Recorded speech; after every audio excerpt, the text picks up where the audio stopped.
கர்த்தருடைய நாமம் மகிமைப்படுவதாக. யோவான் எழுதின சுவிசேஷம் எல்லாரும் எடுத்துக்கொள்ளுங்க.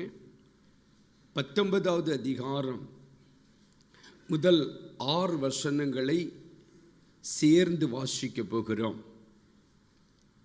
யோவான் 19வது அதிகாரம் முதல் 6 வசனங்களையும் சேர்ந்து வாசிக்க போகிறோம். எல்லாரும் பைபிள் எடுத்துட்டீங்களா? சுத்திரம். பைபிளில் தெரியாதவங்க இங்கே பாருங்கள், மற்றவங்க எல்லாரும் பைபிளை தான் பார்த்து வாசிக்கணும். எல்லாருமே நான் பைபிளை பார்த்து வாசிப்போம். சுத்திரம் சேர்ந்து வாசிக்கலாம். அப்பொழுது பிலாத்து இயேசுவை பிடித்து வாரினால் அடிப்பித்தான். போர்ச்சேவகர் முள்ளுகளினால் ஒரு முடியை பின்னி அவர் சிரசின் மேல் வைத்து சிவப்பான ஒரு அங்கியை அவனுக்கு உடுத்தி, யூதருடைய ராஜாவே வாழ்க என்று சொல்லி அவரை கையினால் அடித்தான். பிலாத்து மறுபடியும் வெளியே வந்து, தான் அவரிடத்தில் ஒரு குற்றமும் காணேன் என்று நீங்கள் அறியும்படிக்கு இதோ உங்களிடத்தில் அவனை வெளியே கொண்டு வருகிறேன் என்றான். இயேசு முள்களும் சிவப்பங்கியும் தரித்தவராய் வெளியே வந்தார். அப்பொழுது பிலாத்து அவர்களை நோக்கி, இதோ அந்த மனுஷன் என்றார். பிரதான ஆசாரியரும் சேவகரும் அவரை கண்டபோது சிலுவையில் அறையும், சிலுவையில் அறையும் என்று சத்தமிட்டார்கள். அதற்கு பிலாத்து, நீங்களே அவனை கொண்டு போய் சிலுவையில் அறையுங்கள், நான் இவனிடத்தில் ஒரு குற்றமும் காணேன், நான் இவனிடத்தில் ஒரு குற்றமும் காணேன் என்றான். இன்றைக்கு நாம் தியானிக்க போகிற கர்த்தருடைய வார்த்தை, இயேசு ஏன் சிலுவையிலே மரித்தார்? ஒரு குற்றமும் கண்டுபிடிக்க முடியாததான இயேசு ஏன் சிலுவையிலே அவர் மரித்தார்? மறுபடியும் சொல்லுகிறேன், இயேசு விடத்தில் ஒரு குற்றமும் இல்லை, ஆனால் அவர் சிலுவையிலே அறையப்பட்டார். இயேசு சிலுவையிலே ஏன் மரித்தார்? கர்த்தருடைய நாமம் மகிமைப்படுவதாக. ரோம் அரசாங்கத்தில், ரோம் தேசத்தில் யாருக்கு சிலுவை மரணம் என்று சொன்னால், தேச துரோகம் செய்கிறவர்களுக்கு தான் மரண தண்டனை. அது சிலுவையிலே மரண தண்டனை ஒருவருக்கு கொடுக்கிறார்கள் என்று சொன்னால் அவர்கள் சபிக்கப்பட்டவர்கள். சிலுவையிலே ஒருவருக்கு மரண தண்டனை கொடுக்கப்படுகிறது என்று சொன்னால் அவர்களை இழிவாக சொல்வார்கள், கேவலமாக சொல்வார்கள்.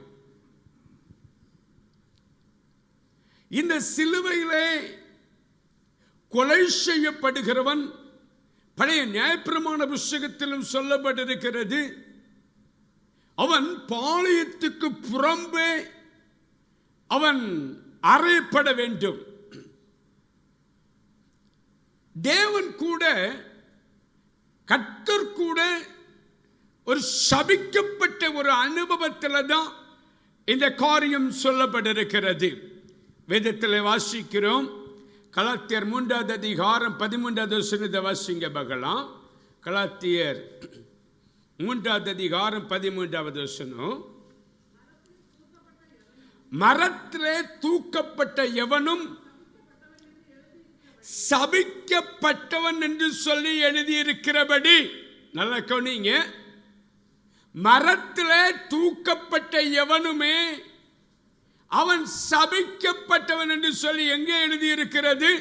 உபாகம புத்தகம் 21வது அதிகாரம் 22, 23 வசனத்தை வாசிக்கலாம். உபாகமம் 21வது அதிகாரம் 22, 23. கொலை செய்யப்பட்ட ஒருவன் மேல் பாவம் உண்டாயிருக்க அவனை கொலை செய்யும்படி மரத்திலே நீ தூக்கி போடுவாயானால் அவனுடைய பிரேதம் இரவில் மரத்திலே தொங்கக்கூடாது. அந்நாளிலே தானே அதை அடக்கம் பண்ண வேண்டும். ஏன்? இது கர்த்தருடையதான வார்த்தை. நியாயப்பிரமாணத்தில் சொல்லப்பட்டிருக்கிறது, மரத்திலே தூக்கப்படுகிறவன் சபிக்கப்பட்டவன். ஆமென். அந்த பிரேதம் என்ன செய்யக்கூடாதா? இரவிலே மரத்திலே தொங்கப்படக்கூடாது. சோதரம். ஏன்னா அவன் பாவம் செய்திருக்கிறான். அதே அதிகாரத்தில் சொல்லப்பட்டிருக்கிறது, வீட்டில் போய் நீங்கள் தியானியுங்கள். அப்படி ஒருவன் பாவம் செய்து மரத்திலே தூக்கப்பட்டிருந்தால் அந்த பூமி சபிக்கப்படுகிறது. கர்த்தர் பாலும் தேனும் ஓடுகிறதான கானான் தேசத்தை கர்த்தர் கொடுத்தார். ஆசீர்வதிக்கப்பட்டதான அந்த பூமி என்ன செய்கிறதா? சபிக்கப்படுகிறது. ஆசீர்வாதத்தை இழந்து விடுகிறது. ஏன்? பாவம் செய்தபடினால. நமக்கு தெரியும், ஆமென் சோதரம், யோசுவாவுடைய நாட்களில் ஆமென் சோதரம், ஆமான் அசோதரம், ஆகான் என்று சொல்லுகிற ஒரு மனிதன் இருந்தான். அவன் சில பொருட்களை திருடி வைத்திருந்தான். அவனை கொன்றார்கள். இந்த சாபம் மாறினது. ஆமென். அல்லேலூயா, அல்லேலூயா. கர்த்தருடைய நாமம் மகிமைப்படுவதாக. அதனால தான் இயேசு ரோம அரசாங்கத்தின்படியாக, எல்லாரும் என்ன கவனிக்கிறீங்க? ரோம சட்டதிட்டத்தின்படியாகவும் வேத பிரமாணத்தின்படியாகவும் ஒருவன் அவன் பாவம் செய்திருந்தால் அவன் சபிக்கப்பட்டவன். அவனை மரத்தில் சிலுவையிலே தொங்க வைக்கிறார்கள். அந்த ஆமென் சோத்திரம், அந்த தேசத்தில் கூட அவனை தொங்கவிடக்கூடாது. அவன் கர்த்தருடைய நாமம் மகிமைப்படுவதாக தேசத்துக்கு புறம்பாக அவன் தொங்கவிட வேண்டும். அதனால இயேசு கிறிஸ்து கூட அவன் பட்டணத்துக்குள்ளே அவரை சிலுவையில் தொங்க விடல. கொல்கதா மலையில பட்டணத்துக்கு புறம்பாக தான் இயேசு சிலுவையில் அவரை அறைந்தார்கள். ஆமென். அல்லேலூயா. கர்த்தருடைய நாமம் மகிமைப்படுவதாக. இது யூதர்களுக்கும் தேசத்தில் ரோமர்களுக்கும் அது சபிக்கப்பட்டது. ஆனா கிறிஸ்தவர்களுக்கோ கர்த்தருடைய நாமம் அதே சிலுவை. கிறிஸ்துவின் வாழ்க்கையில புதிய ஏற்பாடின் காலத்தில் நான் பார்த்தோம் என்று சொன்னால், கர்த்தருடைய நாமம் மகிமைப்படுவதாக. அப்போஸ்தலர் 5ஆம் அதிகாரம் 30-31 வசனத்தை வாசிங்க பார்க்கலாம். நீங்கள் மரத்தில் தூக்கி கொலை செய்த இயேசுவை, ஆமென், நம்முடைய பிதாக்களின் தேவன் எழுப்பி இஸ்ரவேலுக்கு மனம் திரும்புதலையும் பாவ மன்னிப்பையும் அருளுகிறதற்காக அவரை அதிபதியாகவும் இரட்சகராகவும் தமது வலது கரத்தினாலே உயர்த்தினார். கரங்களை தட்டி கர்த்தரை பார்க்கலாம். அவர்களுக்கு அது சாபமாக இருக்கலாம். ரோமர்களுக்கு, யூதர்களுக்கு அந்த சிலுவை சபிக்கப்பட்டதா இருக்கலாம். ஆனால் பவுல் அவன் சொல்லும்போது அவர் சொல்லுகிறாரு, அப்போஸ்தலர்கள் சொல்லும்போது சொல்லுகிறார்கள், அவன் சிலுவை தான் எங்களுக்கு இரட்சிப்பின் வழிகாட்டி. ஆமென். ஒருவன் மனம் திரும்புதலுக்கு கடந்து போக வேண்டிய பாதை சிலுவையின் பாதை. கரங்களை தட்டி கர்த்தரை பார்க்கலாம். அல்லேலூயா. தேவனுடைய பிள்ளைகளுக்கு இரட்சிப்பின் அடையாளமே அதுதான், சுவிசேஷமே அதுதான். ஆமென். அல்லேலூயா, அல்லேலூயா. பவுல் எந்த இடத்துல போனாலும் பவுல் சொல்லுகிற வார்த்தை, ஆமென் சோத்திரம், நீங்கள் சிலுவையில் அறைந்ததான இயேசுவின் மூலம்தான் இந்த விடுதலை இரட்சிப்பு வந்திருக்கிறது. கரங்களை தட்டி கர்த்தரை மேம்படுத்தலாம். கரங்களை தட்டி கர்த்தரை மேம்படுத்தலாம்.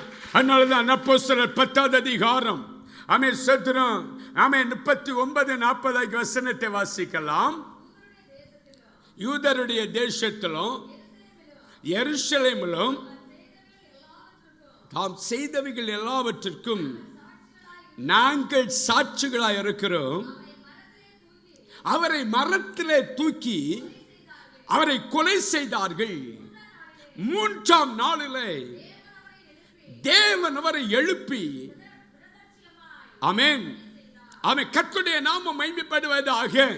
இப்ப எத்தனை பேர் நீங்க ஆமென் நினைத்து கொண்டிருக்கிறீங்க இயேசுவை இப்பொழுது அவர் ஆமென் சிலுவையில் அறைஞ்சு கொண்டே இருக்கிறாங்கன்னு?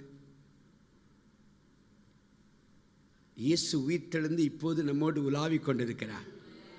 ஆமென், அல்லேலூயா. ஆனால் அந்த நாட்களை நாம் நினைவு கூறுகிறோம். ஆமென், அல்லேலூயா. ஆமென், சோத்திரம். இப்போ எல்லாரும் சிலுவையில் அறைந்து ஆமென் சோத்திரம் மிடாலக்காட்டில் அடக்கம் பண்ணப்பட்டு ஆமென் ஞாயிற்றுக்கிழமை எழுப்புவதற்காக வரலைங்க. ஆமென், அல்லேலூயா. இன்னைக்கு ஆனால் ஒன்று ஆமென் சோத்திரம் ஆமென் வேத வசனம் சொல்லுகிறது, நீங்கள் அவரோடு கூட அடக்கம் பண்ணப்படணும். அல்லேலூயா. அவரோடு கூட அடக்கம் பண்ணப்பட்டு இன்றைக்கு அவரோடு கூட எழுந்திருக்க வேண்டும். அதுதான் இயேசு விரும்புகிறார். ஒரு இரட்சிப்பின் செய்தியை தான் கர்த்தர் இந்த வார்த்தை சிலுவை மூலமாக நமக்கு அவர் பகிர்ந்து கொடுத்து கொண்டிருக்கிறார். ஆமென். மனம் திரும்பாதவர்கள் மனம் திரும்பணும். ஆமென். இன்னும் பாவத்திலே உழன்று கொண்டிருக்கிறவர்கள் பாவத்தை இன்றோடு கூட விட்டுவிட வேண்டும்.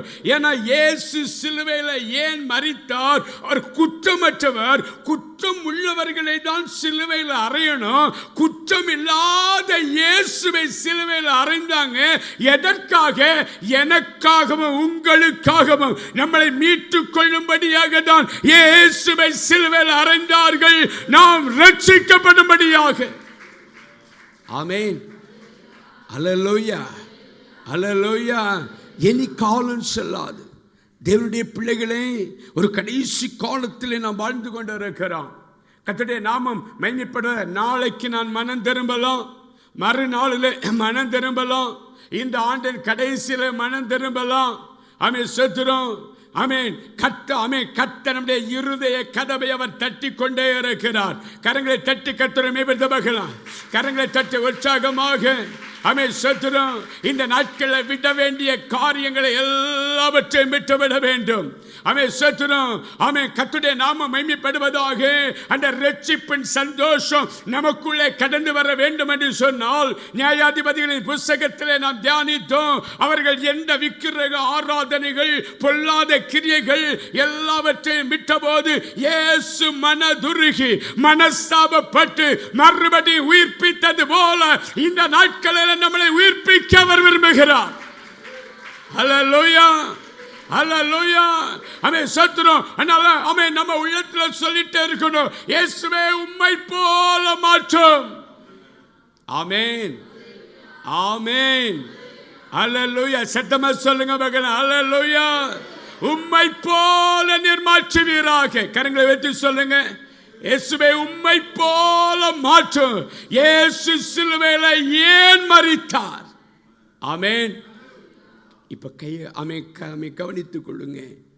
இயேசு சிலுவையில் அவர் மரித்ததான அந்த நோக்கம் வாசிக்கலாம்.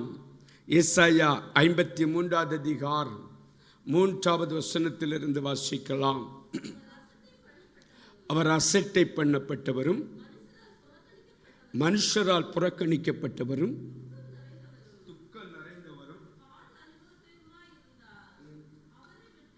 அவரை விட்டு நம்முடைய முகங்களை நாம் மறைத்துக் கொண்டோம்.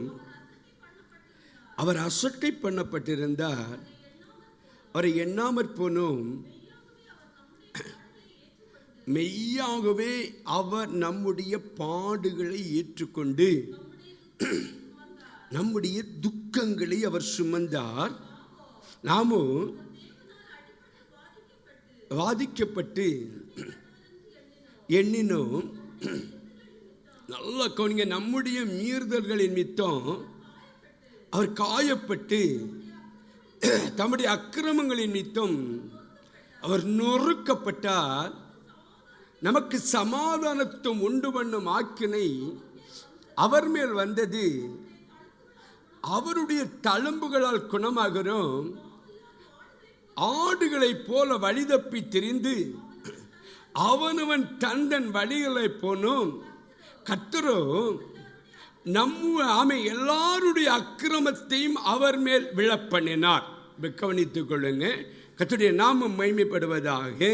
இயேசு சிலுவையில் ஏன் மரித்தார்? ஆமென், அல்லேலூயா. கர்த்தருடைய நாமம் மகிமைப்படுவதாக. ஆமென், ஸ்தோத்திரம். ஆமென். மெய்யாகவே அவர் நம்முடைய பாடுகளை அவர் ஏற்றுக்கொண்டார். ஆமென். நம்முடைய மீறுதல்களின் மித்தம் அவர் காயப்பட்டு, நம்முடைய அக்கிரமங்களின் மித்தம் அவர் நொறுக்கப்பட்டார். ஆமென். எதற்காக இயேசு சிலுவையிலே மரித்தார்? நம்மை மீட்டுக் கொள்ளும்படியாக, நம்முடைய அக்கிரமங்களை மன்னிக்கும்படியாக, நம்முடைய பாவத்தை அவரே சுமந்தாராம். ஸ்தோத்திரம். ஆமென். இரத்தம் சிந்துதல் இல்லாதபடிக்கு மீட்பு இல்லை. ஆமென். எல்லாரும் புரிந்து கொள்ளுகிற வண்ணமாக, உங்களுக்கு தெரிந்தவங்களும் தெரியாதவர்களுக்குமாக, ஆமென், ஸ்தோத்திரம், நான் நிதானமாக நான் உங்களுக்கு சொல்லுகிறேன். ஆமென். நாம் இன்றைக்கு நம்முடைய பாவங்களை எல்லாம் நமக்காக சுமந்த, சிலுவையிலே சுமந்ததான, ஆமென், அவரோடு கூட வாழ நம்முடைய வாழ்க்கையை ஒப்பு கொடுக்கணும். அப்பொழுது கர்த்தர் நம்மை எப்படி எப்படி நடத்துவார் என்று சொல்லி வேதத்தில் சொல்லப்பட்டிருக்கிறது. அதன்படியே கர்த்தர் ஆசீர்வதிப்பார். ஆமென். கவனித்துக் கொள்ளுங்க. ஆமென். பழைய ஏற்பாடின் காலத்தில், ஆமென், ஸ்தோத்திரம், நம்முடைய பாவங்களில் இருந்து நம்மளை மன்னிக்க வேண்டும் என்று சொன்னால் பலி செலுத்தணும். ஆமென். பாவ நிவாரண பலி. இந்த பாவ நிவாரண பலி எப்படி? பைபிள் ஸ்டடியில் படித்தவங்களுக்கு தெரியும். சிலர் தான் நீங்கள் கற்றுக்கொள்ள வந்தீங்க. ஆமென், ஸ்தோத்திரம். எல்லாருக்காகவும் ஒரு விஷயம் கூட சொல்லுகிறேன், கவனித்துக் கொள்ளுங்க. ஆமென், ஸ்தோத்திரம். நீங்கள் ஆமென், இருப்பிடத்தை சொல்லுகிறேன், நீங்கள் இப்போ எடுக்கண்டாம். லேவியராகமம் 4வது அதிகாரம். இப்பொழுது என்னை கவனித்துக் கொள்ளுங்க. ஸ்தோத்திரம். கர்த்தருடைய நாமம் மகிமைப்படுவதாக. இயேசு ஏன் சிலுவையிலே மரித்தார்? பாவ நிவாரண பலிக்கு நாம் எப்படி, நம்முடைய எல்லாரும் அக்கிரமம் செய்கிறவர்கள், பாவம் செய்கிறவர்கள், ஒரு ஆடை தெரிந்தெடுக்க வேண்டும். ஒரு ஆட்டுக்கடாவை தெரிந்தெடுக்கணும். அந்த ஆடு குற்றம் இல்லாததாக காணப்பட வேண்டும். அந்த ஆட்டில் ஒரு குற்றம் கூட இருக்கக்கூடாது. நல்லா கவனிங்க. அது ஒரு வயதுடையதாக இருக்கணும். இந்த பாவ நிவாரணத்துக்கென்று சொல்லி பலி செலுத்துகிற ஆடு மட்டும் 4 நாள் சோதிக்கப்படணும். எல்லாம் இங்கே கவனிங்க. ஆமென், அல்லேலூயா, அல்லேலூயா. 4 நாட்கள் சோதிக்கப்படணும். அப்படி சரீரம் முழுவதும் அந்த ஆட்டை சோதிப்பாங்க. அதில் ஒரு குற்றம் கூட இருக்கக்கூடாது, ஒரு குறை இருக்கக்கூடாது. அதுக்கு ஒரு சொறியோ, ஆமென், ஸ்தோத்திரம், ஒரு ஊனமோ, ஆமென், எதுவும் இருக்கக்கூடாது. அந்த ஆட்டை, ஆமென், ஸ்தோத்திரம், ஆசாரியனிடத்தில் அதை கொண்டு வர வேண்டும். கொண்டு வருகிற நேரத்தில் அந்த ஆட்டின் மீது, இதுதான் அந்த ஆடுன்னு வைத்துக் கொள்ளுங்க. ஸ்தோத்திரம். கர்த்தருடைய நாமம் மகிமைப்படுவதாக. அங்கே போனால் அது சத்தம் போடுது. அல்லேலூயா. ஆடு சொல்லுது, என்னை கொல்லாதீங்கன்னு. ஆமென், அல்லேலூயா, ஸ்தோத்திரம்.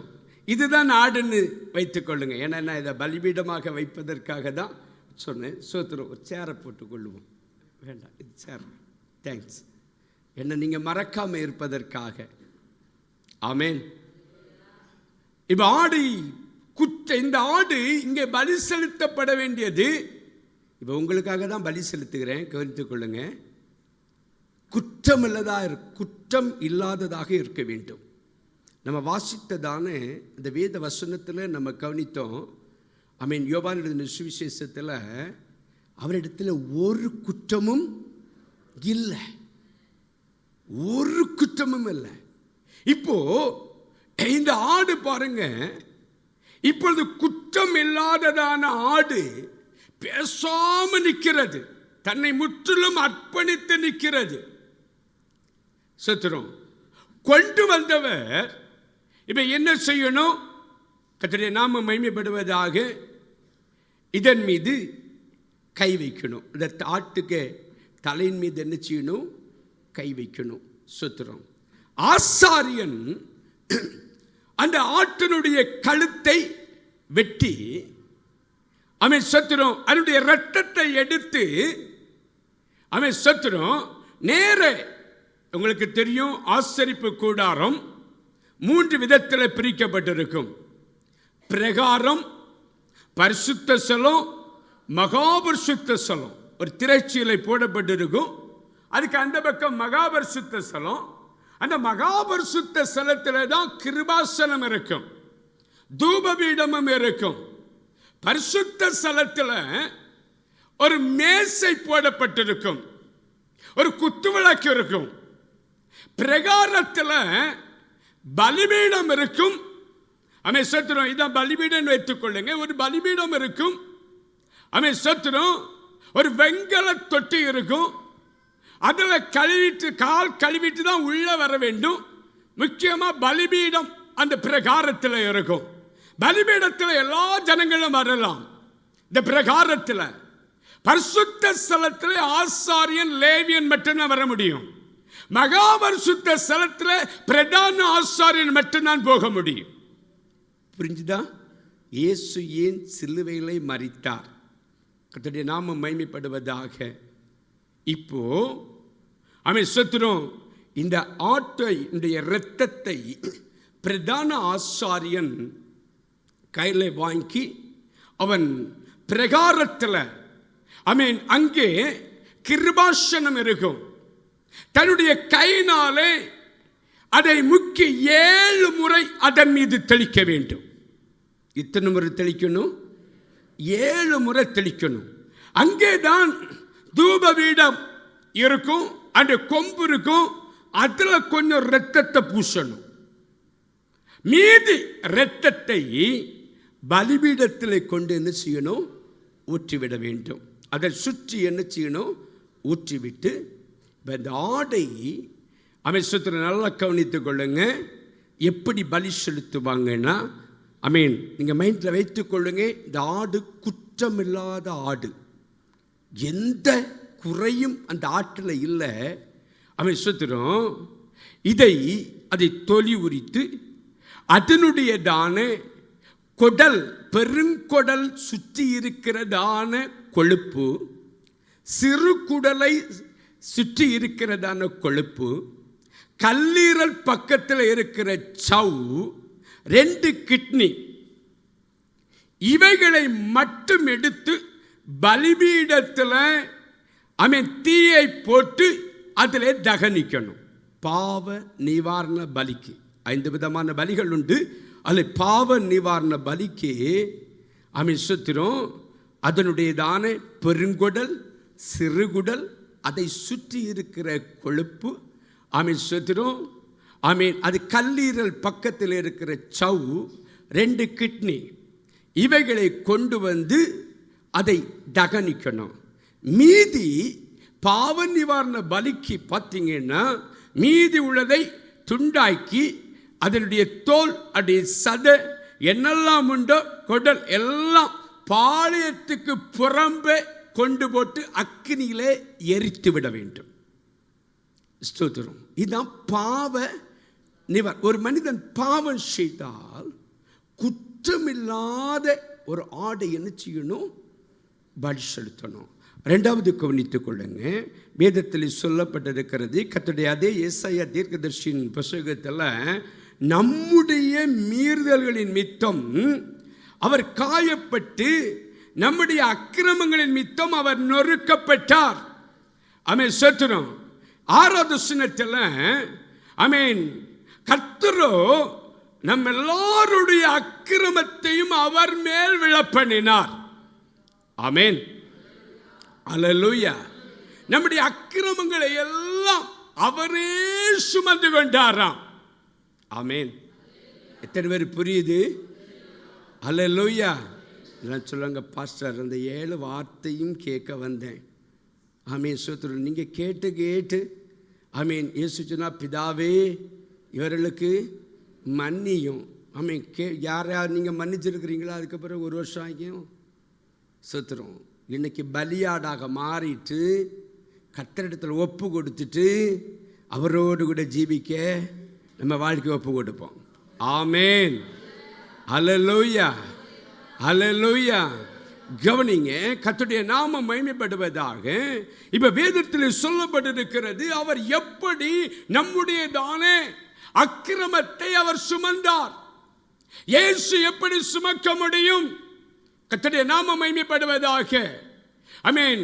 லேவியராகமம் 16வது அதிகாரத்தை திருப்பி வைத்துக் கொள்ளுங்க.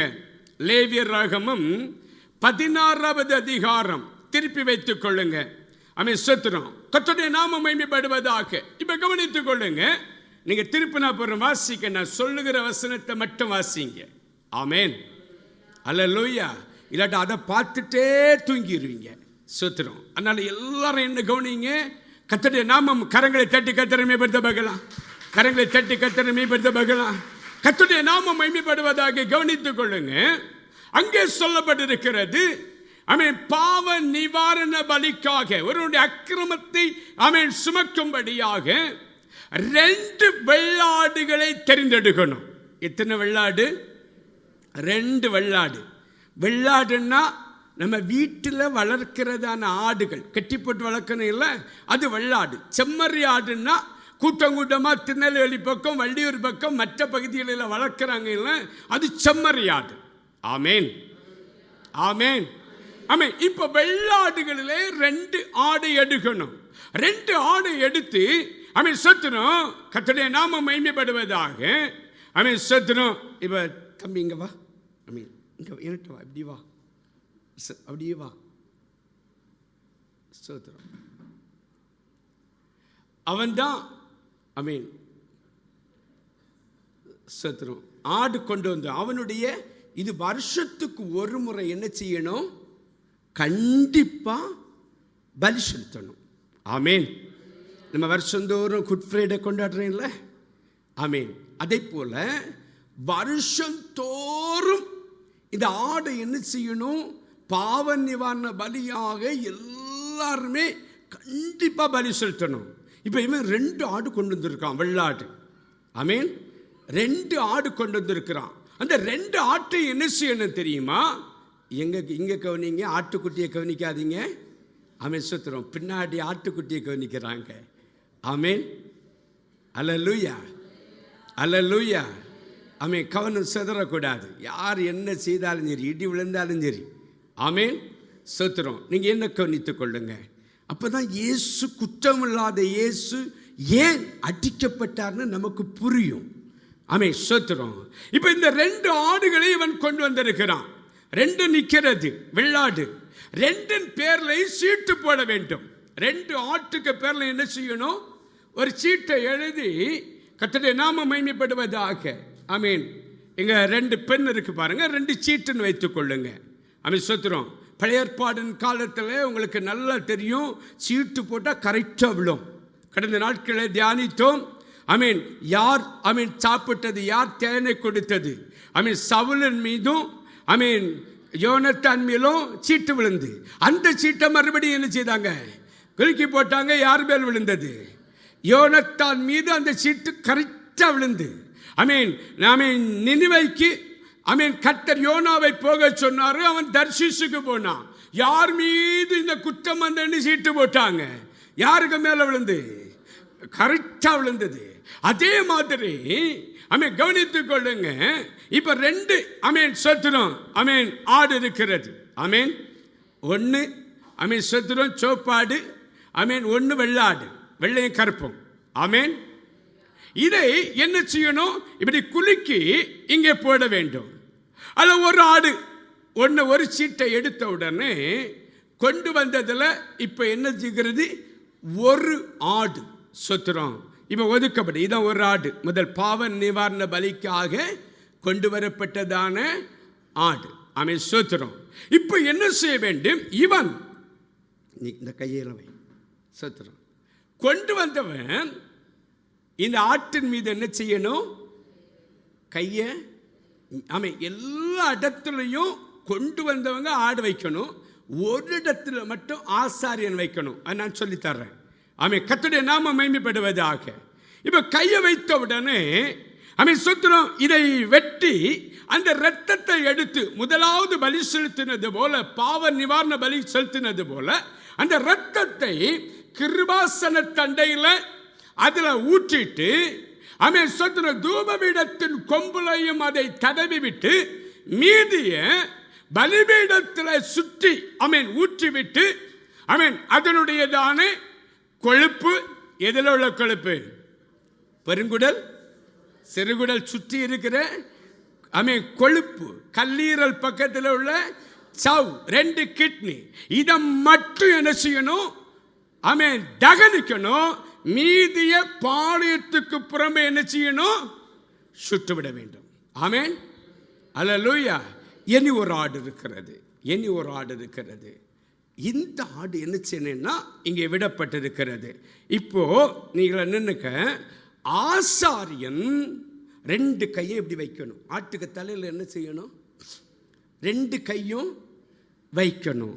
இப்ப ஒரு வருஷமா இவன் செய்த பாவம், அக்கிரமத்தை எல்லாம் சொல்லணும். ஓகேயா? என்னெல்லாம் தப்பு பண்ணுங்க, அதுக்கு தான் அவனை கூப்பிட்டேன். அம்மாட்ட போய் சொன்னியா? சொல்லக்கூடிய சொல்லு. கீழ்ப்படிஞ்சா சொல்லு, சும்மா சொல்லு. என்ன தப்பு பண்ணுன? அம்மா கூப்பிட்டு கேட்கணுமா? சொல்லு, என்னெல்லாம் சொன்ன? பொய் சொன்னான். எல்லாம் கரங்களை தட்டி கத்திரமே படுத்துங்களா? உனக்கு மாறி அவன் ரெப்ரசன்டேட்டிவ், உங்களுடைய பிரதிநிதி. நீங்கள் எல்லாம் பொய் சொன்னவங்க. ஆமென். உங்களுக்கு பதிலாக அவன் சொல்லியிருக்கான். ஆமென், அல்லேலூயா. இப்போ நீங்கள் பொய் சொல்லலைன்னு உள்ளவங்க கை ஏற்றுங்க பார்க்கலாம். அப்போ உங்கள் சார்பில் அவன் சொல்லியிருக்கிறான். அப்போ நீங்கள் எல்லாம் தான் இப்போ ஆடு என்னச்சிருக்கு மேலே தலையில் நான் கை வச்சிருக்கேன். அவன் சொல்லுகிறத நான் என்ன செய்வேன்? சொல்லுவேன். ஆமீன். அவன் பொய் சொன்னான். ஆமீன். வேற என்ன தப்பு பண்ண? தங்கச்சி அடிச்சியா? தங்கச்சியை அட்டி கொடுத்தேன். அவன் சொல்ற எங்களுக்குள்ளே வழக்கு இருக்கிறது, கோர்ட்டுக்கு மட்டும் இன்னும் போகலை, சேர்த்துறோம். ஆமீன். இப்போ புரிஞ்சுதா உங்களுக்கு? நீங்கள் என்னெல்லாம் தப்பு பண்ணுனீங்களோ எல்லாத்தையும் ஆசாரியனிடத்தில் சொல்லணும். ஆசாரியன் அதை அப்படியே உச்சரித்து ஆட்டு கேட்கும்படி சத்தமாக சொல்லுவார். ஆமீன். ரோமன் கேத்தலிக் சபையில் வந்தவங்க எல்லாம் கை வைத்துங்க பார்க்கலாம். ஆர்சி சுத்துறோம். அங்கே இந்த சிஸ்டம் தான். ஃபாதர் உட்கார்ந்துருப்பார், பின்னாடி ஒரு நெட்டு போட்ட வலை போட்டதானே அந்த உயரில் உள்ளது தான், சேரில் உட்கார்ந்து இருப்பார். சுத்துறோம். இவன் ஆர்சி தான். முழங்கால் போடு, இதில் முழங்கால் போடு, சும்மா முட்டி போடு. இப்படி முட்டி போட்டு ஃபாதர்கிட்ட என்ன பண்ணுவான்? காதில் சொல்லுவான். சுத்திரம் வடியில் கேட்காதபடிக்கு காதில். கடைசியில் அவர் மகனே சமாதானத்தோட இப்போ அப்படி சொல்லி அனுப்புவார். ஆமீன். அது இந்த மெதேடை பயன்படுத்தி தான் சொல்வது. புரிஞ்சுதா? ஆனால் அதை சரியா தவறா என்னுள்ளது வேதத்தை நீங்கள் வாசித்து புரிந்து கொள்ளுங்க. ஆமீன், அல்லேலூயா. இப்போ பாருங்க, இப்போ இந்த ஆட்டுக்கு பேர் தான் போக்காடு. இது கொலை செய்யப்படக்கூடாது. இந்த ஆட்டுக்கு பேர் என்னது? போக்காடு. இப்போ இந்த தம்பியுடைய பாவத்தை எல்லாம் யார் சுமக்கிறா? அப்படி அக்கிரமத்தை எல்லாம் இந்த வசனத்தை வாசிங்க, உங்களுக்கு புரியும். 6வது வசனம் வாசிங்க பார்க்கலாம். ஸ்தோத்திரம். ஏசாயா 53:6. நாம் எல்லாரும் வழிதப்பி திரிந்து அவனவன் தன் தன் வழியிலே போனும், கர்த்தரோ நம்முடைய எல்லாருடைய அக்கிரமத்தையும் அவர் மேல் விழப்பண்ணினார். ஆமென். இந்த போக்காடு என்ன செய்யணும் சொன்னா, அது பாட்டுக்கு போகும். கடைசியில அது எங்கேயாக என்ன செய்யும்? ஒரு நாள் அல்ல, பல நாட்கள் வாழும். வயதான பிற்பாடு என்ன செய்யும்? அது மரிக்கும். சூத்திரம். கர்த்தருடைய நாமம் எத்தனை பேருக்கு இதுவரை புரிஞ்சுது? ஆமென். இந்த 2 ஆடுமே குற்றமில்லாத ஆடுகள். இப்ப நல்ல கொஞ்ச இயேசு ஏன் சிலுவையில் ஆமென் சோத்திரம் ஆமென் மரித்தாருன்னா, நம்முடைய அக்கிரமங்களை எல்லாம் அவரே சுமந்தார். ஆமென்.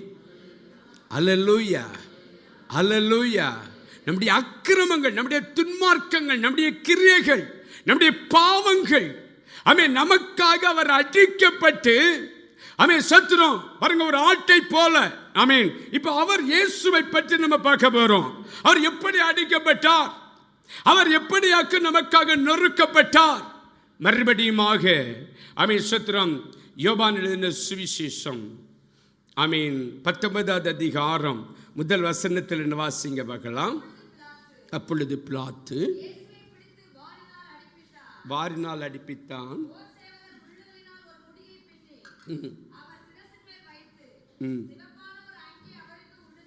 ஆமென்.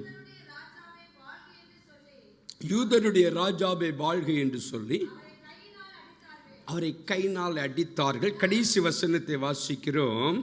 ஆமென். நான் அவரிடத்தில் ஒரு குற்றத்தையும் காணேன். அதுக்கு முன்னாடி பார்ப்போம், பிலாத்து என்ன செய்கிறான்? மறுபடியும் அவரிடத்தில் கேட்கிறான். ஆமென், ஆமென். அவர் சொல்லுகிறார், பிலாத்துடைய தீர்ப்பு, கடைசி தீர்ப்பை பாருங்க. எல்லா இடத்துலையுமே அவரிடத்திலே ஒரு குற்றத்தையும் காணேன். சோத்திரம். நல்லா கவனிங்க. இந்த ஆடு 4 நாட்கள் விசாரிக்க ஆமென் எப்படி குற்றமற்றது என்று சொல்லி விசாரிக்க வேண்டுமோ, அதை சோதிக்க வேண்டுமோ, அதே மாதிரி இயேசுவும் இப்பொழுது சோதிக்கப்படுகிறார். ஆமென். அல்லேலூயா. கர்த்தருடைய நாமம் மகிமைப்படுவதாக. கெத்சமனே தோட்டத்தில் எல்லாம் என்ன கவனிங்க. கெத்சமனே தோட்டத்தில் இயேசு கிறிஸ்துவை யூதாஸ் காட்டி கொடுக்கிறான். அவரை பிடித்தாச்சு. அவரை பிடித்து இப்பொழுது முதலாவதாக நீங்கள் வாசிக்கலாம். யோவான் எழுதின சுவிசேஷம் 18வது அதிகாரம் 13வது வசனம். அவரை விசாரணை.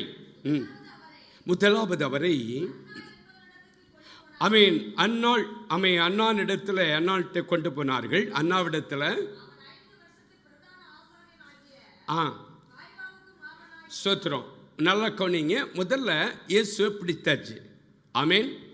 இப்போ இந்த ஆடு பரிசோதிக்கப்படணும் பாருங்க, குற்றம் இல்லாதது அப்படின்னு சொல்லிட்டு கண்டுபிடிக்க வேண்டும். அதே மாதிரி முதலாவது அண்ணாவிடத்தில் இந்த பிரதான ஆசாரியர்கள் எல்லாருமே பிடித்து அவரிடத்தில் கொண்டு போகிறார்கள். ஏன் அண்ணாவிடத்தில் கொண்டு போனாங்கன்னா, அண்ணா ஏற்கனவே கோபமா இருக்கிறான் இயேசுவிடத்தில். பயங்கர கோபம். அவரை கண்ட பிடிச்சாச்சுன்னா அப்படி பச்சையோட தின்னு போடுவான். ஏன்னா அவனுக்கு 5 பிள்ளைகள். பிரதான ஆசாரிக்கு 5 பிள்ளைகள் உண்டு. 5 பேரும் தான் எருசலேமில் குத்தகைக்கு எடுத்திருந்தாங்க.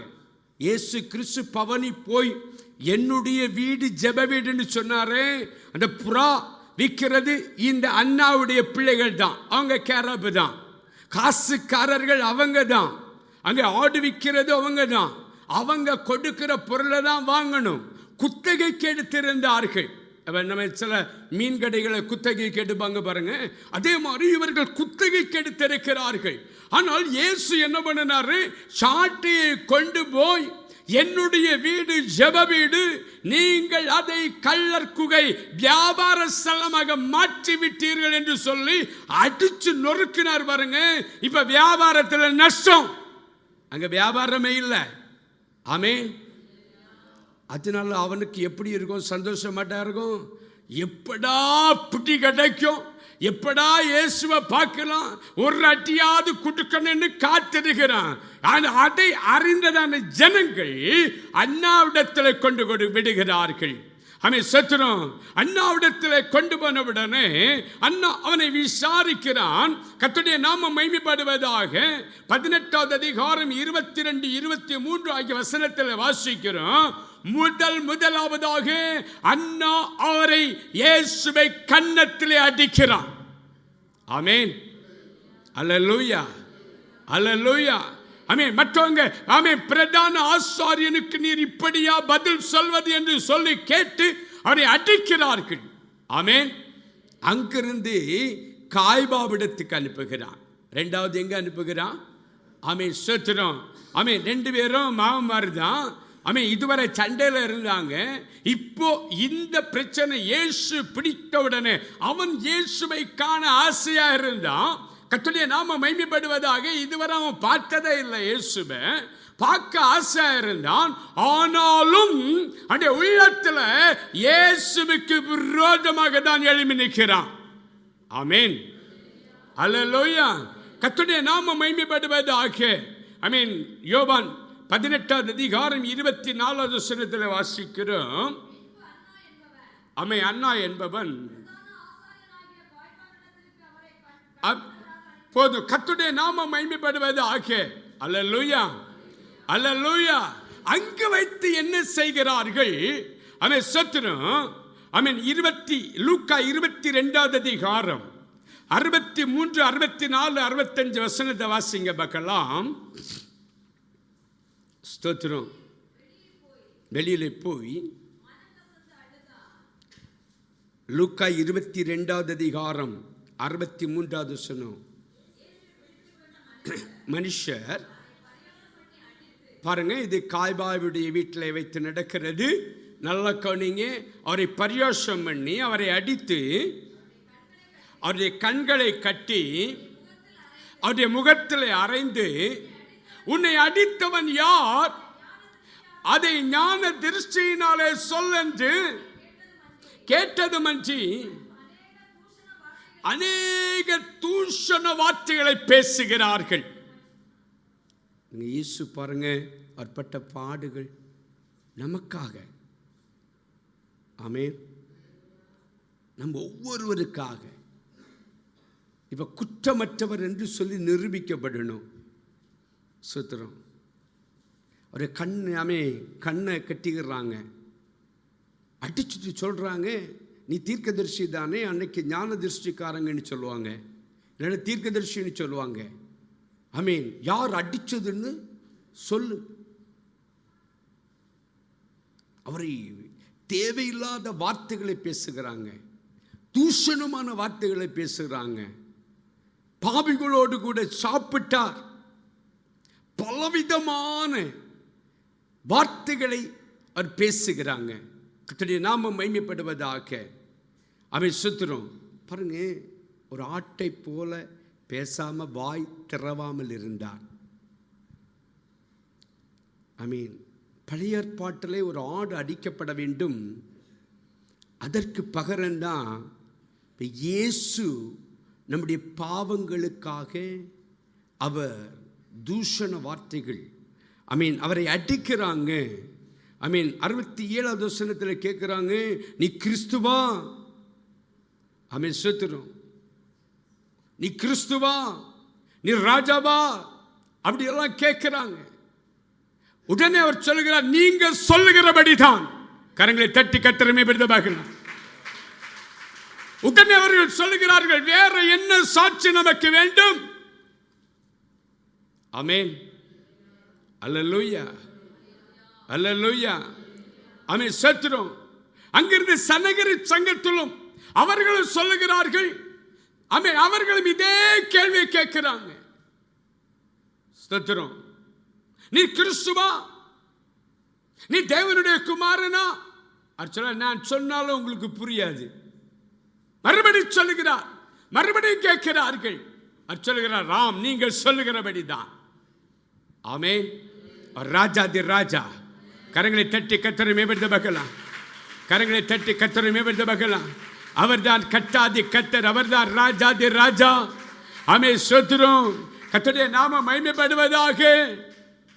இப்போ அவர்கள் இதெல்லாம் ஆசாரிய முறைமையின்படி ஸ்தோத்திரம் விசாரிக்க வேண்டிய இடமெல்லாம் விசாரிச்சு, ஆனால் அவர்களுக்கு ஸ்தோத்திரம் உலக பிரகாரமாக ஒரு ஜட்ஜ்மெண்ட் கொடுக்கிற ஒரு இடம் இருக்கிறதே, அங்கே என்ன செய்யணும்? நான் புரிந்து கொள்கிற மாதிரி சொல்லுகிறேன்.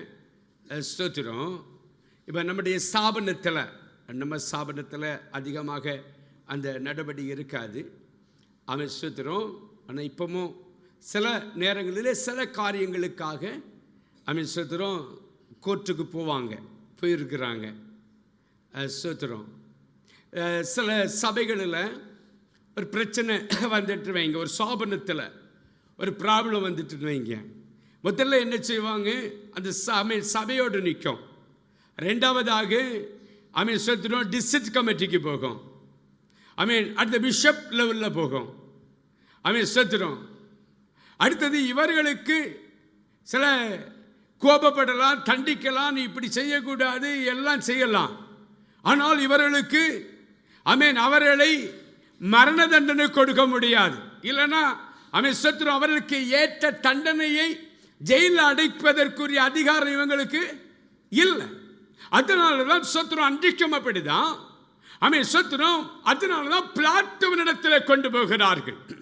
பிலாத்துவினிடத்தில் கொண்டு போகும்போது யோவான் 18வது அதிகாரம் 33வது வசனம் வாசிங்க பார்க்கலாம். அப்பொழுது பிலாத்து அரண்மனைக்குள்ளே பிரவேசித்து இயேசுவை அழைத்து, யூதருடைய ராஜாவா என்று சொல்லி கேட்டார். இயேசு அவனுக்கு பிரேத்திரமாக, நீரா இப்படி சொல்லுகிறீரோ, அல்லது கர்த்தருடைய நாமம் மகிமைப்படுவதாக.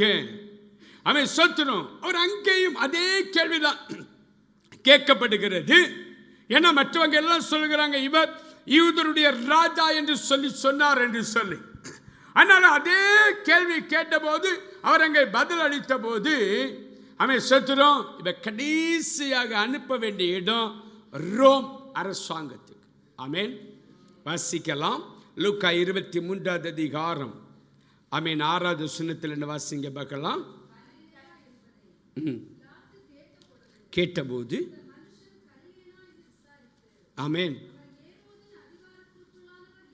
ஏரோதின் அதிகாரத்துக்கு என்று உள்ள ஆனவன் என்று அறிந்து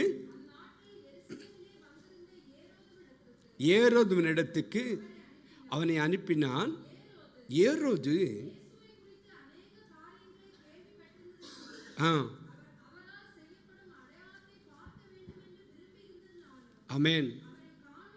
காணும்படி அவனும் வெகு நாளா ஆசையா இருந்தான். கண்டபோது மிகவும் சந்தோஷப்பட்டு அநேக காரியங்களை குறித்து பாருங்க, அவனுக்கு என்னெல்லாம் டவுட் இருந்தோ எல்லாவற்றையும் என்ன செய்கிறான்?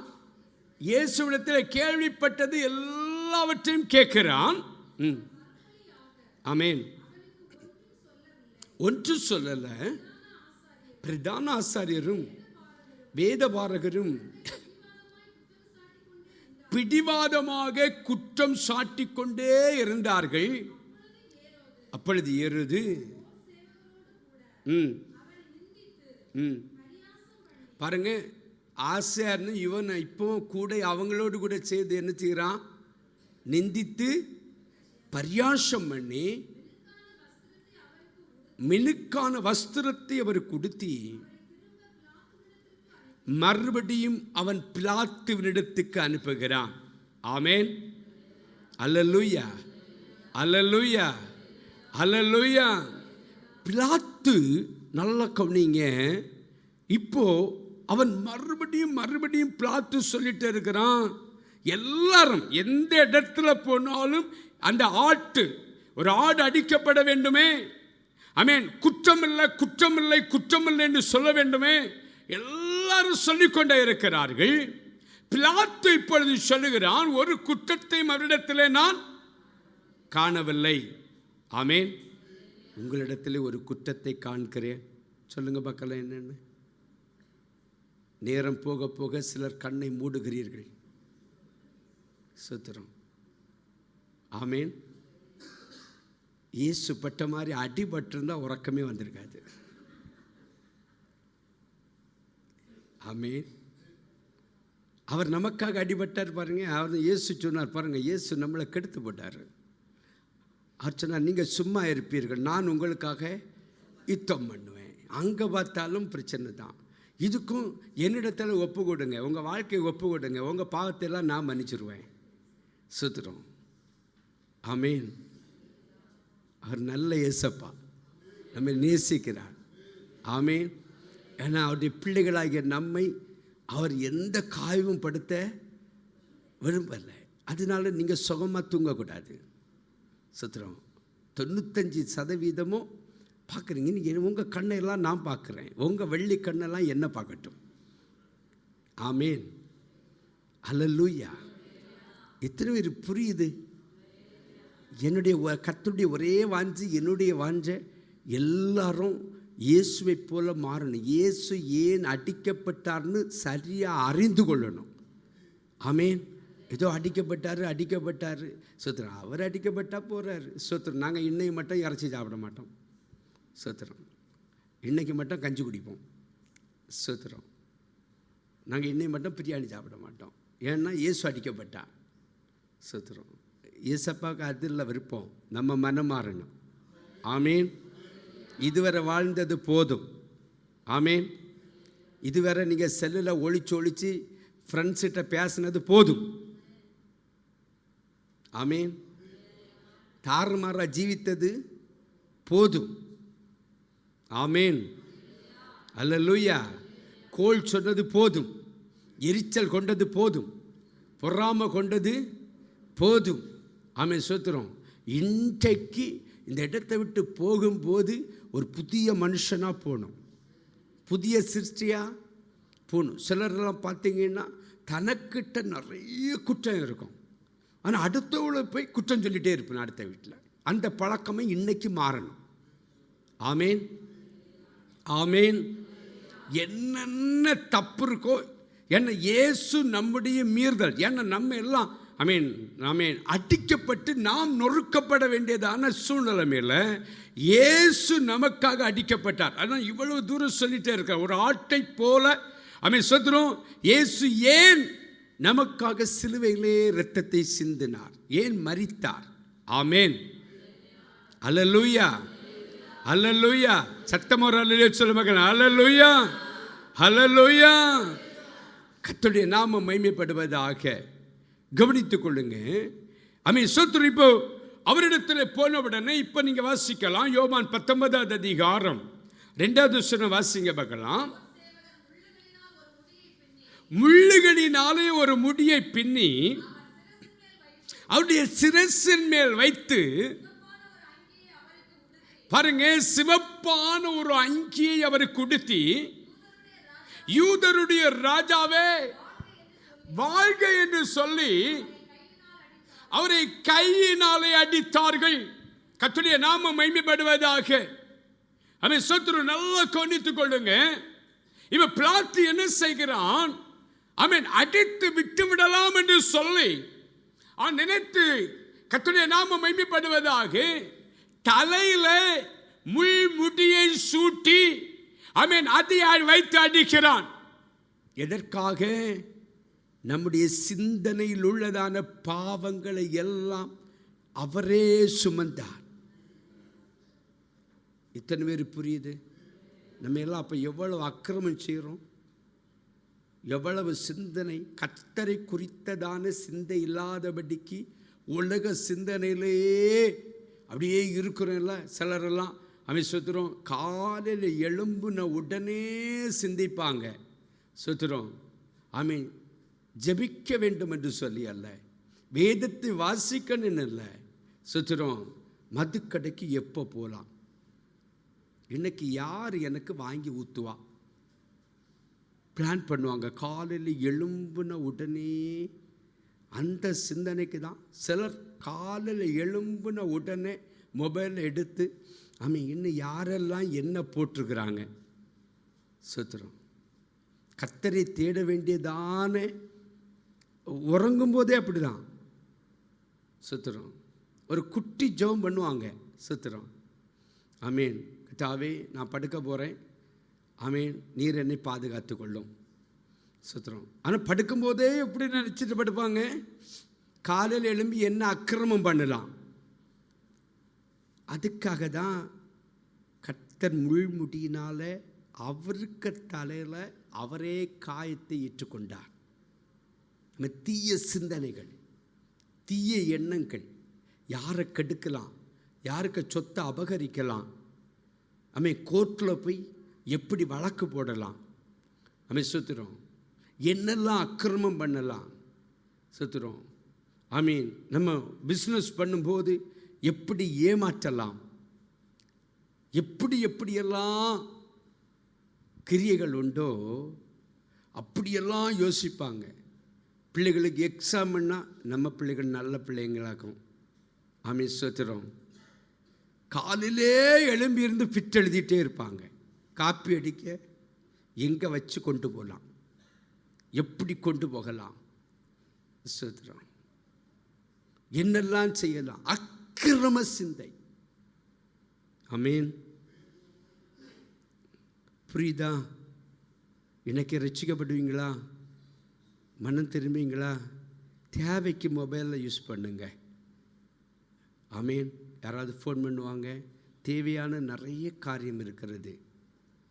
ஸ்தோத்திரம். தேவையானவைகளுக்கு மட்டும் அதை யூஸ் பண்ணுங்க, பயன்படுத்துங்க. கர்த்தர் உங்களை ஆசீர்வதிப்பார். இல்லைன்னா உங்களுக்காக ஒவ்வொரு நாளும் அவர் ரத்தத்தை சொரிஞ்சிட்டே இருப்பார். இன்னைக்கு இளைய குமாரனை போல இன்னைக்கு இவன் மனம் திரும்பி வருவானா, இன்னைக்கு வருவானா, ஸ்தோத்திரம், இப்போ வருவானா. இயேசு காத்து கொண்டே இருக்கிறார். ஆமென். என் பிள்ளைகள் எப்போ மனம் திரும்பி வருவாங்கன்னு. ஸ்தோத்திரம். அவர் 2 கரங்களையும் விரித்து அவர் எப்பொழுதும் நாம் மனம் திரும்பி போனால் அவர் ஏற்றுக்கொள்ள ஆயத்தமாக இருக்கிறார். ஆமென். அவர் அன்புள்ள தெய்வம். இயேசுவை போல அன்புள்ளவர் வேறு ஒருத்தரும் கிடையாது. ஆமென். சிலர் நினைப்பாங்க, ஸ்தோத்திரம், இயேசுவை காட்டலும், குடும்பத்தை காட்டலும், பெற்றோர்களை காட்டலும், என்னுடைய நண்பன் தான் என்னை நேசிக்கிறான். ஸ்தோத்திரம். சிலர் சொல்வாங்க, இன்னொரு தான், இந்த முதலாளி தான் என்னை நேசிக்கிறாரு, அவங்க தான் அன்புண்டு. எல்லாரும் கைவிடுவார்கள். இயேசு சொன்னார், நான் உன்னை விட்டு விலகுவதும் இல்லை, உன்னை கைவிடுவதும் இல்லை. ஸ்தோத்திரம். அவர் ஒருவர் தான். கர்த்தருடைய நாமம் மகிமைப்பட இன்றைக்கு மனம் திரும்புங்க. இன்றைக்காகலும் மனம் திரும்புங்க. தேவையில்லாத எல்லா காரியத்தையும் விட்டு விடுங்கள். ஸ்தோத்திரம். மனம் திரும்பினால் மாத்திரமே ரட்சிக்கப்படுவீங்க. கர்த்தருடைய நாமம் மகிமைப்படுவதாக. உங்களுக்கு சமாதானம் வேண்டும் என்று சொன்னால் வேதம் சொல்லுகிறது, உன்னுடைய சிந்தனை அதற்காக தான். ஆமென். நீங்கள் மனிதனை ஸ்தோத்திரம். நேற்றைக்கு தான் தியானித்தோம். மனுஷனோ முகத்தை பார்க்கிறான், இயேசுவோ கர்த்தரோ இருதயத்தை பார்க்கிறார். ஆமென். எத்தனை பேருக்கு கர்த்தர் இருதயத்தை பார்க்கிறார்னு உணர்வு இருக்கு? அவங்க மட்டும் கரங்களை உயர்த்தி ஒரு அல்லேலூயா சொல்ல பார்க்கலாம். ஆமென். கர்த்தர் நம்முடைய இருதயத்தை அவர் பார்க்கிறவர், அவர் சோதித்து பார்க்கிறதான தேவன்.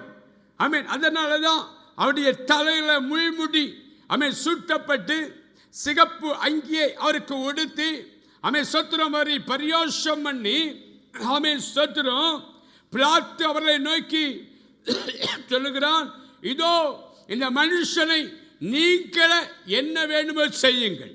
ஆமென். அல்லேலூயா, அல்லேலூயா, அல்லேலூயா. அந்த நாட்களில் நமக்கு தெரியும். சொத்திரம். ஒரு கள்ளனை விடுதலை பண்ணலாம். பிலாத்து கேட்கிறான், பரபாசுன்னு ஒருத்தன் இருக்கிறான், அவனை விடுதலை பண்ணவா இல்லை இந்த இயேசுவை விடுதலை பண்ணவா? எல்லாரும் என்ன சத்தம் போட்டாங்க? இயேசுவை சிலுவையில் அறையும். சபிக்கப்பட்ட, ஏற்கனவே ஆரம்பத்தில் சொன்ன சபிக்கப்பட்டதான சபிக்கப்பட்டதான ஆமீன் மரணம், சிலுவை மரணம். ஆமேன். ரலலே சொல்ல மக்களா, இன்றைக்கு பின்தொடர்கிறதான எல்லா பாவத்தையும் என்ன செய்யணும்? விட்டுறணும். ஆமேன். எத்தனை வருஷம் ஆனாலும் சரி, பின்தொடர்கிற பாவங்கள் கர்த்தருடைய நாமம் மகிமைப்படுவதாக. ஸ்தோத்திரம். ஒரு விஷயம் எனக்கு ஞாபகத்தில் வருகிறது. ஒரு 60 வயதுக்கு மேலே இருக்கும் ஒரு தாயார் அங்கே வீட்டில் உட்கார்ந்து இருக்கிறாங்க. அவன் வீட்டுக்கு குடும்பமானவர் ஒரு 65 வயதான ஒருவர் வருகிறார். வந்து பேசிக்கிட்டு அடிக்கடி வந்து என்ன செய்வாங்க, சும்மா அவங்க சாதா ஃப்ரெண்ட்ஸ், எந்த தப்பும் நடக்காது, தவறுதலாக புரிந்து கொள்ளக்கூடாது, போகிறாங்க. சுத்திரம். அப்பொழுது விசாரித்த போது இந்த தாயாரை பார்க்காம இருக்க முடியாதான். அவர் பழைய காதலன்.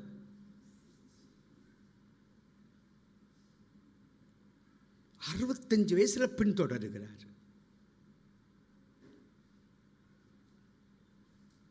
இயேசுவின் நாமத்தில் சபிக்கப்பட்ட எல்லா காரியத்தையும் விடணும். ஆமீன். அல்லேலூயா. ஆமீன். பழைய பாவங்கள், பின் நடந்த காரியத்தை சொல்றேன், ஸ்டேஜில் நின்று சொல்றேன். கர்த்தருடைய நாமம் மகிமைப்படுவதாக. பழைய என்னென்ன பின்தொடர்கிறதோ, கர்த்தருக்கு பிரியமில்லாத எந்த கிரியைனாலும் நீங்க அவைகளை என்ன செய்திடணும்? விட்டுட்டு ஒரு புதிய அனுபவத்துக்கு நேராக கடந்து போகணும். இப்போ நான் உங்களுக்கு சொல்லுகிறேன், இயேசு எப்படி அடிபட்டாருன்னா, வேதத்தில் நம்ம வாசித்தோம் என்று சொன்னால், அவர்கள் எல்லாம் இயேசுவை அவன் பிலாத்து ஒப்பு கொடுத்துட்டான். ஒப்பு கொடுத்துக்கிற நேரத்தில் அவரை அடிக்கிறாங்க. முதல்ல வார்த்தையினால் அடிக்கிறாங்க. அவரை பலவிதமான மொழிகளை பேசுகிறார்கள். இரண்டாவதாக சாட்டை எடுக்கிறாங்க. நல்ல கவனிங்க, சாட்டையின் நுனியில் கூக்கு போல இருக்கும். அதை அடித்து இழுக்கும் போது அந்த தோலோடு கூட அது இரத்தம் அப்படி கரகரன்னு வருமா. சுத்திரம்.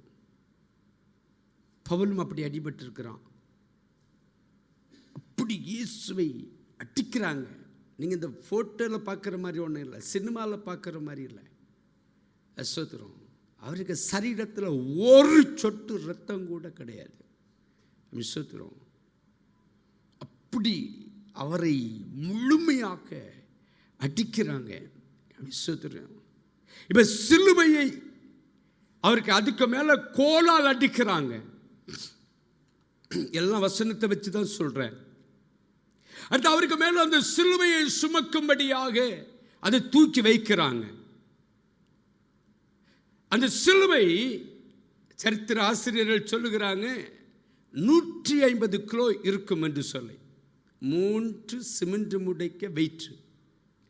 அது இந்த அடி இதெல்லாம் பட்டு தாங்க முடியாதபடினாலே தான் வழியில இன்னொருவருடைய இடத்துல அவனிடத்தில் சுமக்க சொல்லுகிறார்கள்.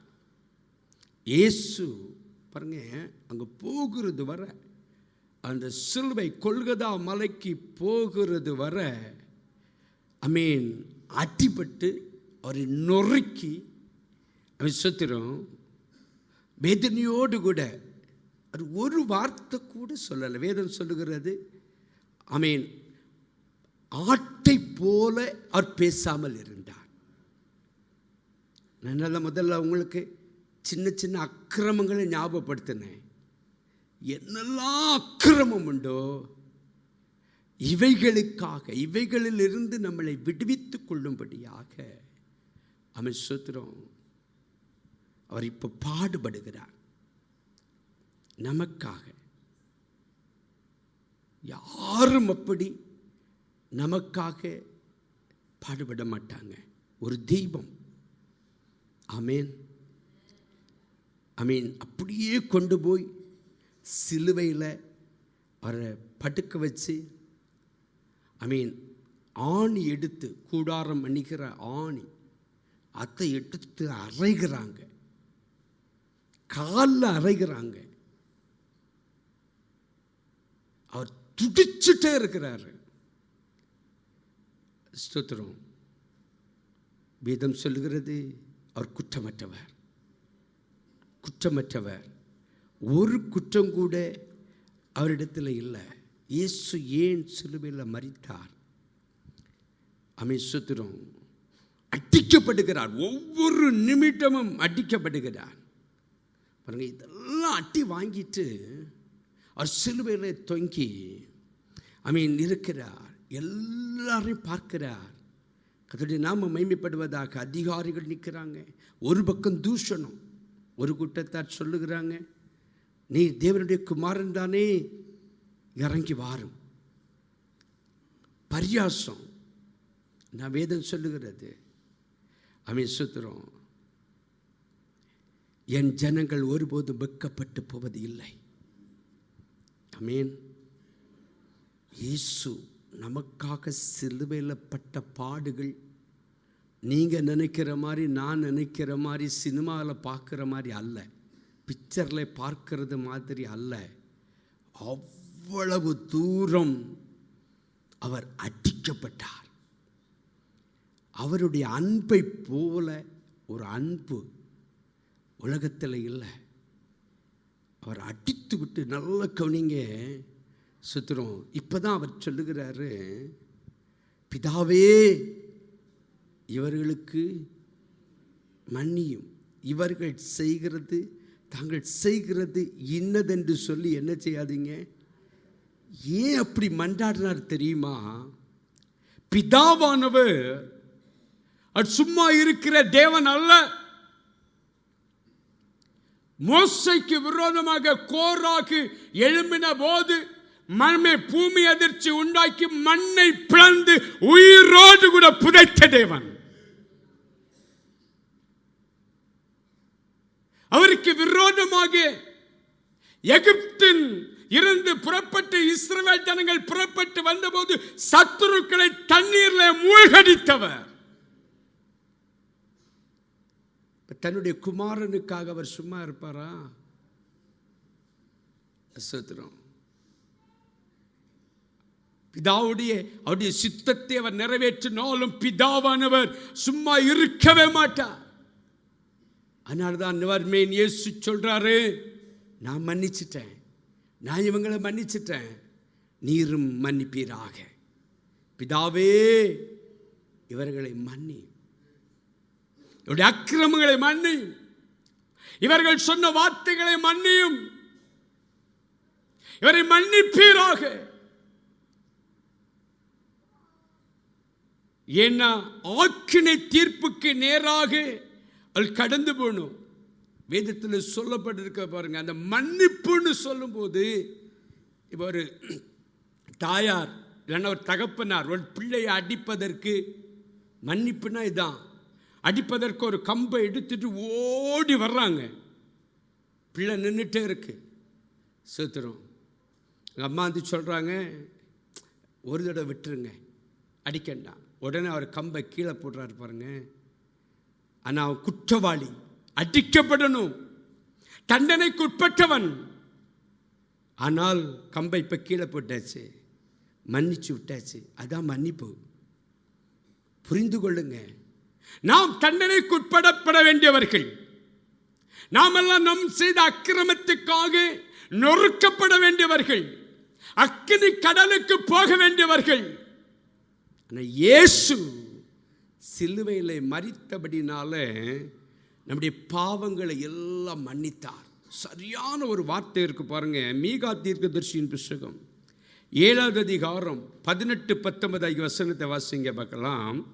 மீகா தீர்க்கதரிசியின் புத்தகம் 7வது அதிகாரம் 18-19 வசனம். அக்கிரமத்தை, நமது சுதந்திரத்தில் மீதியானவருடைய அக்கிரமத்தை பொறுத்து மீறுதலை மன்னிக்கிற தேவருக்கு ஒப்பான தேவன் யார்? அவர் கிருபை செய்ய விரும்புகிறபடியால் அவர் என்னைக்கும் கோபம் வையார். ஆமென். அவரை போல மன்னிக்கிற தெய்வம் ஒருவர் இல்லை. கரங்களை தட்டி கர்த்தரை மேம்படுத்த பார்க்கலாம். கரங்களை தட்டி கர்த்தரை மேம்படுத்த பார்க்கலாம். அவர் மன்னித்தபடினாலே நாம் இன்றைக்கு உயிரோடு இருக்கிறோம். ஆமென். அல்லேலூயா. நம்முடைய அக்கிரமங்கள் பாவங்கள் மன்னிக்கப்படுகிறபடினாலே நம்முடைய வாழ்க்கையில என்ன ஆசீர்வாதம்? நாம் எல்லாரும் ஆக்கினை தீர்ப்புக்கு உட்பட்டு அக்கினி கடலுக்கு போக வேண்டியவர்கள். ஆமென். நம்ம வாழ்க்கையின் முடிவு என்ன? நாம் எல்லாரும் அக்கினி, அந்த நியாயப்பிரமாணங்களை மீறுகிற நேரத்தில் அவங்க முடிவு அக்கினி கடலுக்கு போக வேண்டியவர்கள். இயேசு சிலுவையிலே மரித்தபடினாலே நம்முடைய பாவங்களை மன்னித்தபடினாலே நமக்கென்று சொல்லி ஒரு நித்திய வீடை அவர் வைத்திருக்கிறார். கரங்களை தட்டி கர்த்தரை மேம்படுத்தலாம். கரங்களை தட்டி கர்த்தரை மேம்படுத்தலாம். கர்த்தருடைய நாமம் மகிமைப்படுவதாக. நாம் ரட்சிக்கப்படும் போது, நாம் மனம் திரும்பும் போது கர்த்தருடைய பிள்ளைகளை கேட்டுக்கொள்ளுங்க. மாமேன், பரலோக ராஜ்யம் மாத்திரமல்ல, பூமியிலை ஆசீர்வதித்து வாக்குத்தத்தம் என்ன? உலகத்தின் முடிவர் என்ன நான் உன்னோடு கூட இருப்பேன். ஆமென். நிச்சயமாகவே உன்னை ஆசீர்வதித்து பெருகவே பெருக பண்ணுவேன். 1000 தலைமுறை மட்டும் கர்த்தர் ஆசீர்வதிப்பார். ஆமென். ரட்சிக்கப்பட்ட பிள்ளைகளுடைய சந்ததிகளை ஆசீர்வதிப்பது, நீதிமான்களாக மாற்றுவது அவருடைய சித்தம். அதுக்கு தான் அவர் ஆமென் சிலுவையிலே மரித்தார். ஆமென். ஆமென். ஆமென். அதற்கு மாத்திரமல்ல, வேதம் சொல்லுகிறது, ஆமென், சத்துரம், சிலுவையிலே தொங்குகிறவன் எவனும் சபிக்கப்பட்டவன், நமக்காக அவர் சாபமானார். முற்பிதாக்கள் செய்ததான சாப கட்டுகள் இருக்கு பாருங்க. முற்பிதாக்கள் எப்படி ஜீவித்தாங்கன்னு, நம்முடைய முன்னோர்கள் தாத்தாவுக்கு தாத்தா அப்பா இவங்க எப்படி ஜீவித்தாங்கன்னு நமக்கு தெரியாது. என்னென்ன அக்கிரமங்கள் செய்தாருன்னு நமக்கு தெரியாது. ஆமென். அல்லேலூயா. அதெல்லாம் சாபம் தானே, சாப கட்டுகள் தானே. சில குடும்பத்தில் சாபம் அப்படியே நிற்கிறது. அவன் சத்துரும். எனக்கு தெரிந்த ஒரு பெரிய செல்வந்தர் குடும்பம். அவர் அந்த நாட்களில் ஒரு பாத்தியாராக இருந்தார்.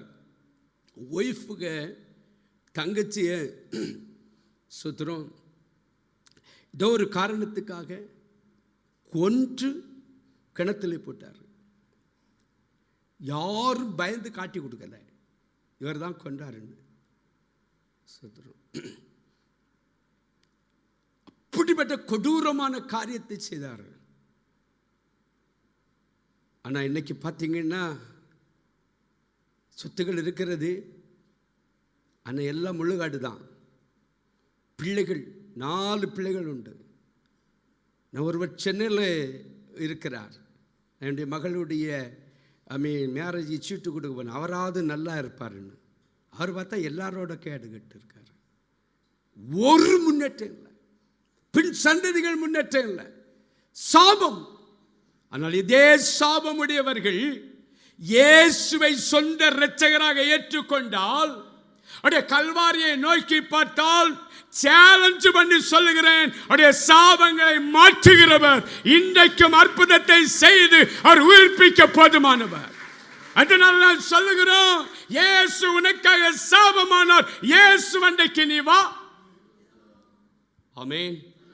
இப்ப நம்ம வாழ்க்கையில நம்முடைய குடும்பத்தில் முன்னோர்கள் செய்ததான சாபங்கள் பாவங்கள் எதுன்னு நமக்கு தெரியாது. நாம் இயேசுவை ஏற்றுக்கொண்டிருக்கிறபடினால நமக்கு ஒரு ஆசீர்வாதம் என்ன?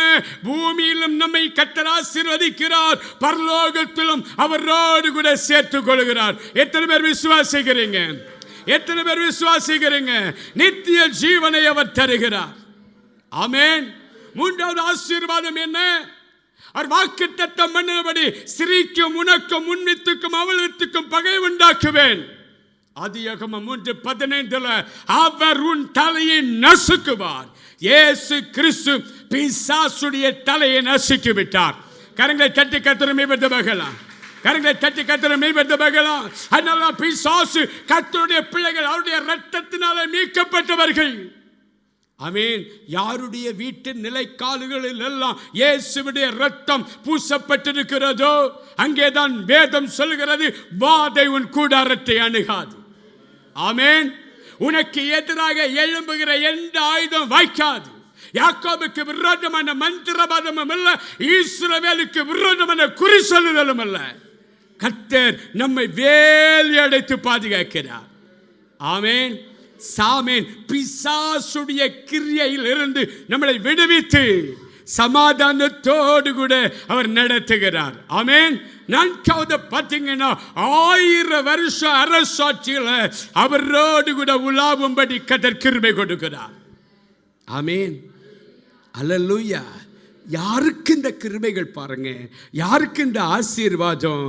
ஆமென். நமக்காக ஒருவர் அடிக்கப்பட்டாரே சிலுவையில், அவரை யார் ஏற்றுக்கொண்டு தன்னுடைய பாவங்களை எல்லாம் அறிக்கையிட்டு அவரோடு கூட சேருகிறாங்களோ அவர்களுக்கு தான் இந்த ஆசீர்வாதம். வேதம் சொல்லுகிறது, கர்த்தருடைய நாமம் மகிமைப்படுவதாக. ஆமென். பழையவைகள் எல்லாம் ஒளிந்து போயின, நம்மை ஒரு புதிய சிருஷ்டியாக மாற்றுகிறார். ஆமென். 2 கொரிந்தியர் 6 அதிகாரம் 14-17 வசனத்தில் சொல்லப்பட்டிருக்கிறது, அவர் உன்னை புது சிருஷ்டியாக மாற்றுகிறார். எத்தனை பேருக்கு ஆசை ஒரு புதிய மனுஷனா வாழணும், புது சிருஷ்டியா இருக்கணும்? இல்லை, இப்படியே இருந்தா ஆமென், நாம் இருக்கிறவண்ணம் இருந்தால் ஒரு பிரச்சனை இல்லை. விசாபம் எடுக்கணும்னா, டிக்கெட் எடுக்கணும்னா திருவா நரகத்துக்கு தான். நம்மளை ஒப்பு கொடுத்து மனம் மாறினால், இயேசுவை சொந்த இரட்சகராக ஏற்றுக்கொண்டால், அவரை உள்ளத்தில் வைத்தேன்னா சேலஞ்சு பண்ணுகிறேன், நிச்சயமாக நித்திய ஜீவனை நமக்கு தருவார், உலகத்திலையும் ஆசீர்வதிப்பார். கர்த்தராலே ஆசீர்வதிக்கப்பட்டவங்க எவ்வளவு பாக்கியவான்கள். ஆமென். அல்லேலூயா. கொஞ்ச நேரம் அவருடைய சாமீன் சிலுவை அல்ல, சிலுவையில் தொங்கின இயேசுவை பார்க்க போகிறோம். ஏன் சிலுவையில் மரித்தாரு? மரித்தவரை பார்க்க போகிறோம். முழங்கால் படியிடுங்க பார்க்கலாம். தெய்வ சமூகத்தில் முழங்கால் படியிட்டு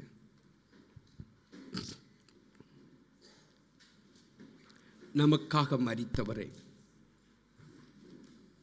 கர்த்தர் எல்லாரும் நேசிக்கிறார். ஏசப்பா எல்லாரும் நேசிக்கிறார். ஸ்தோத்திரம். கர்த்தர் எல்லாரும் நம்மை நேசிக்கிறார். ஆமென். மனம் திரும்புவோம்.